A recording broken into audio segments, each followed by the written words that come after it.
காமத்தாலும் பேராசையினாலும் அடாத செயல்களை செய்தாய். மகளாய் நினைக்க வேண்டிய உன்னுடைய இளைய சகோதரனுடைய மனைவியான ரூமாவை அபகரித்து அவளை உன்னுடைய மனைவியாக்கிக் கொண்டாய். இந்த ஒரு பாவ செயல் போதும் உன்னை நான் தண்டிக்க. மேலும் மகள், மருமகள், சகோதரி, சகோதரனின் மனைவி ஆகியோருடன் உறவு வைப்பவர்களுக்கு கொடும் தண்டனை மேலுலகத்திலும் உண்டு. ஒரு அரசன் என்ற முறையில் கடும் பாவம் செய்தவனை கொல்லாமல் விட்டுவிட்டாலும் ஒரு அரசன் என்ற முறையில் நான் நீதி தவறியவன் ஆவேன் என்று ராமன் கூறுகிறார்.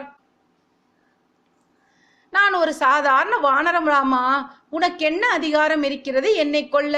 மேலும் தனிப்பட்ட முறையில் நான் உனக்கோ எந்த விதமான தீமையும் செய்யவில்லை.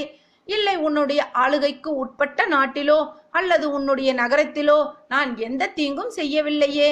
அப்படி இருக்க நீ எப்படி என்னை கொல்ல முயற்சிக்கலாம் என்று கேட்டார் வாலி.